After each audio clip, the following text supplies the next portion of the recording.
Je vais te dire rapidement comment je souhaite voir agir notre futur président, si tu me le permets. À mon avis, il devrait d'abord réorganiser notre mouvement pour le rendre plus cohérent, plus efficace sur le terrain. Mettre en place une véritable formation des militants pour qu'ils puissent jouer leur rôle principal. Réaliser une liaison permanente avec les électeurs, non seulement pour leur parler de notre programme, mais aussi pour écouter leurs propositions et pas seulement en période électorale, mais tout le temps. La période électorale commence le lendemain des élections. Il ne faut pas dire « ah ben on a un an, on a 2 ans ». Non, il faut commencer tout de suite et tout le temps à être présent sur le terrain et au contact des électeurs.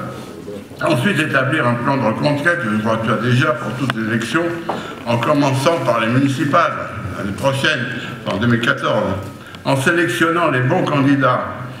Et je crois qu'on ira avec l'aide des militants et en nous donnant les arguments nécessaires à chaque élection. Il faudra préparer un programme qui prendra le contre-pied de la politique actuelle. Je crois que ce n'est pas difficile parce qu'il faut n'importe quoi.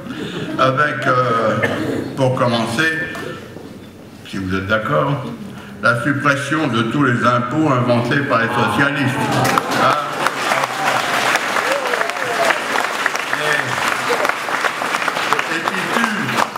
Et qui tue la croissance. Parce qu'ils croient qu'en augmentant les impôts, ils vont avoir des recettes supplémentaires, ce qui n'est pas du tout sûr, parce que beaucoup vont partir. Et puis la croissance, elle vient aussi des entreprises.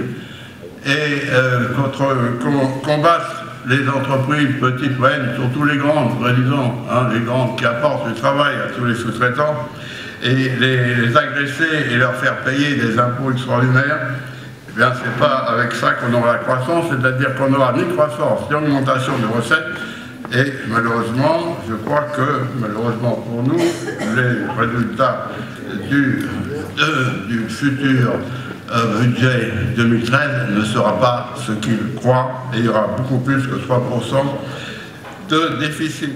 Alors, je voudrais te donner des propositions, enfin, de faire quelques idées. Service civique obligatoire. Ça, pourquoi? Ça, c'est dans mon livre. Ça. Ah, très bien. Devrait être assuré pour tous les jeunes qui, à 18 ans, sont en activité pour des métiers. Vous savez, avant, le service militaire, c'était bien. Il ne fallait pas le supprimer. Et il n'y avait pas de délinquants de 18 ans avant. Ils étaient de 2, ils apprenaient à rien, à marcher, à discuter, etc. Vous ne appelez plus rien. Tout à fait lamentable. Et le vote obligatoire pour réduire les abstentionnistes. Ça, j'ai oublié. Ça, j'ai oublié ça. Voilà. Eh bien, je crois que le Sénat, les sénateurs, ont le vote obligatoire. Vous ne savez pas ça. Et ceux qui ne vont pas voter, ils payent 100 € d'amende. Voilà. Eh bien, on devrait faire ça, et ça rapporterait plus d'argent.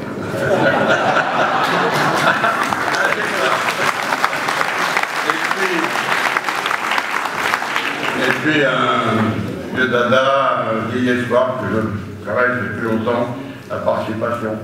Voilà. La participation avec une participation égale entre les actionnaires et les salariés. Il y aurait plus des classes.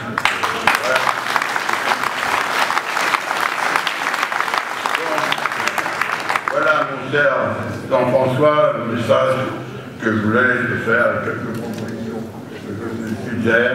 En tout cas, merci d'être là, bravo d'être là et tous mes voeux. Merci.